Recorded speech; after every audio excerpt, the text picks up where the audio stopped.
They were outstanding today, or this afternoon, so it was beautiful. It was good to get back in the swing of things. I thought the guys knocked a little rust off early and then kept working, and I thought finished up strong.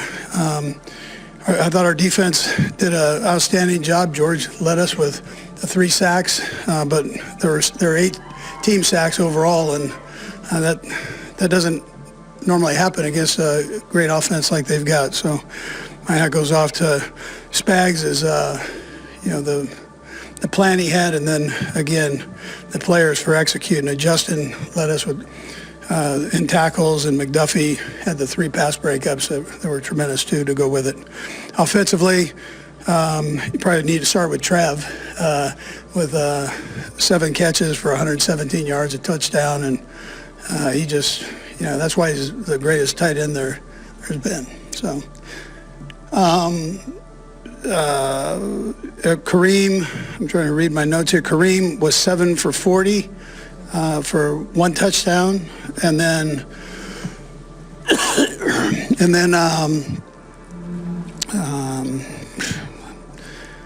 anyways, it was all good. I've got 8,000 notes here scribbled on here. I thought Remigio did a great job with the initial kickoff, with a 63-yard run, and then Bucker with his 3 field goals, outstanding, and then Chanel right at the end comes up with a big block. My hat goes off to Borgo going to Tennessee. He's now the enemy, but we're glad he was able to get that job as a general manager there. So he's done a phenomenal job here for us, and we love the guy, but he's on another AFC team now. So anyways, with that, time's yours. Let's come out clean. Wise from the game, it seemed like there were a lot of responsibilities throughout injury-wise. Yeah, there weren't really anything to mention. Everybody got through it, and they're good. They might have some bumps and bruises, but it's all good there. Andy, there were 2 particular connections between Patrick and Travis today. Or if you could just speak to each of them. First, when Patrick was basically falling forward. Yeah, well, that touchdown was unbelievable. I mean, the touchdown throw to Trev was incredible. For him to be able to get himself in position, just his body in position to make that throw, I thought was great. Yeah. Did you think for a second he might have had his knee down? I mean, did you wonder that as he was releasing the ball? No. I have a good view of it. So. And the long connection they had early, that was Travis's longest catch of the season, and certainly showed some burst. Do you see that as a benefit of the rest? Yeah, he can still play. He's all right. You've seen Patrick do a lot of things. That play there that we're talking about, is that one where even though you're in the middle of the game, you may peek up and watch the replay on the board? Yeah, I always tell our coaches, don't get used to that. I mean, this is unreal. I tell the fans the same thing. We're very lucky to have him here.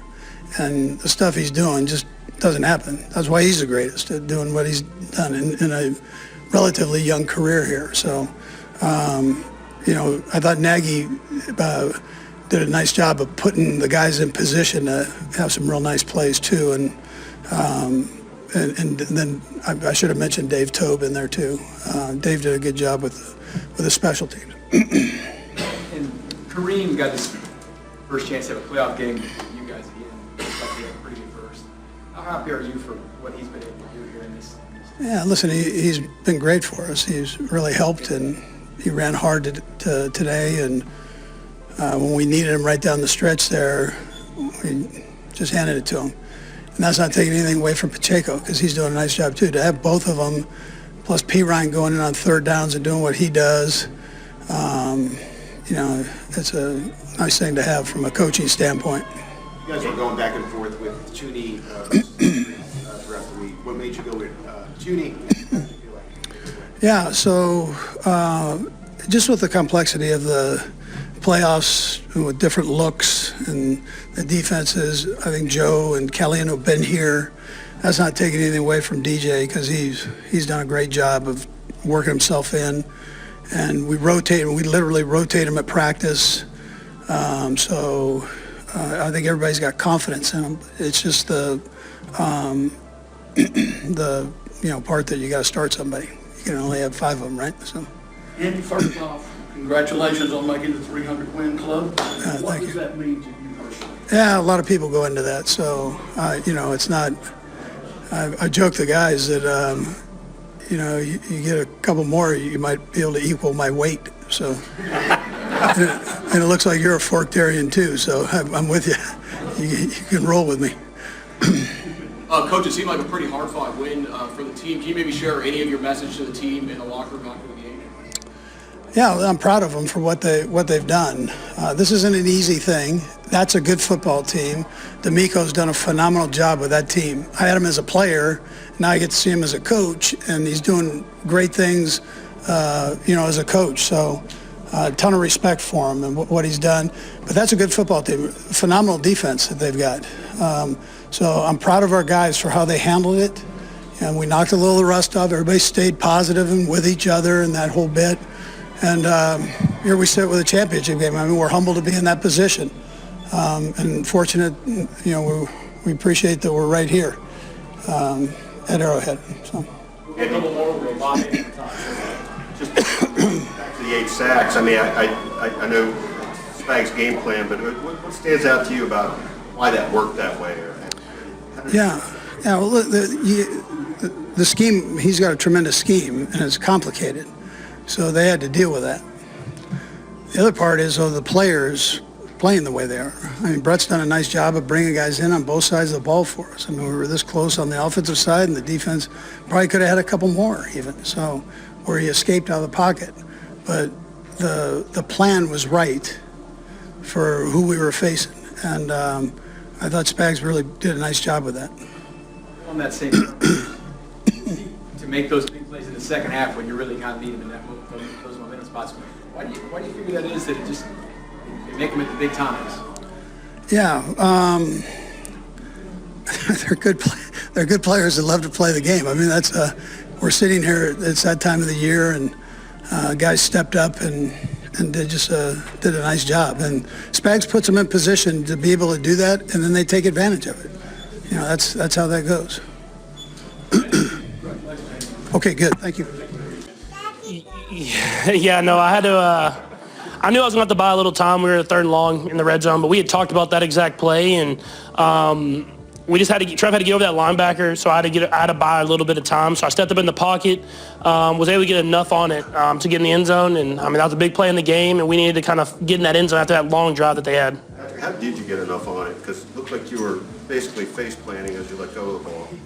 Yeah, no, just everything I got was the Bobby Stroop workouts. So no, it was you find a way in those big moments, and that was a big moment, and I was glad that Trav was in that spot where I was able to give him the football. Did you know coming off your hand that? Nah, there was a little bit of I didn't know if that dude was gonna get back in there, and it was kind of it was a touchdown or a pick, and I was able to get through and get to the end zone, but it's something we worked on. I mean that's the end of the day.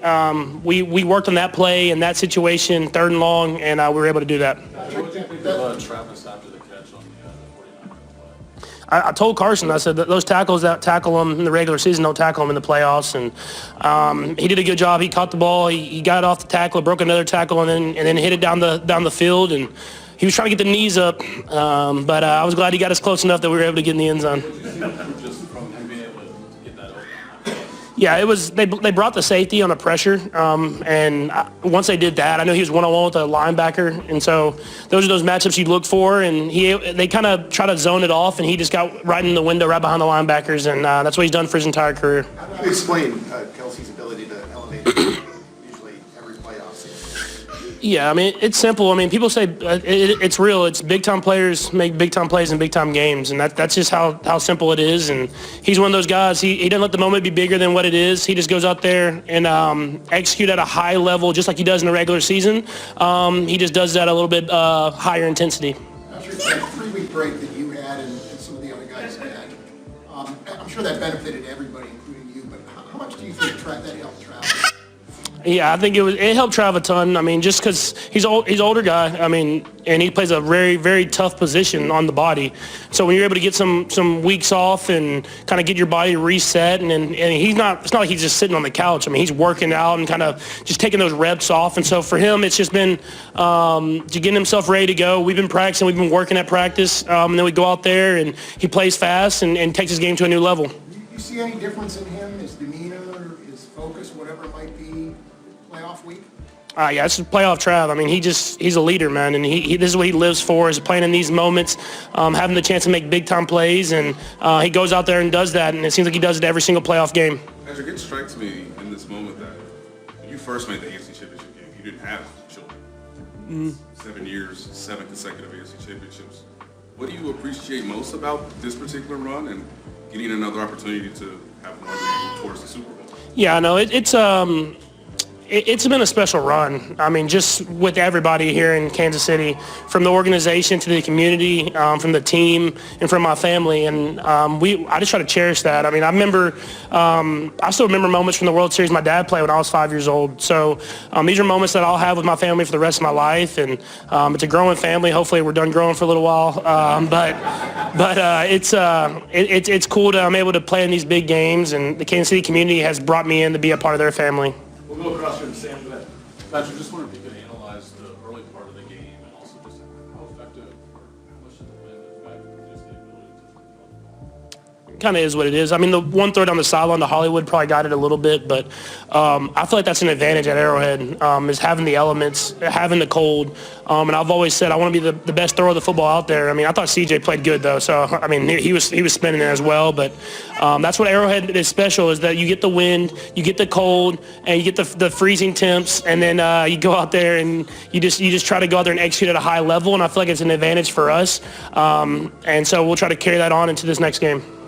Were you surprised at all, Patrick, how open Travis was throughout the game? You had 8 targets, 7 receptions. A lot of those were a pretty big window to get it in there, especially on the 49-yarder.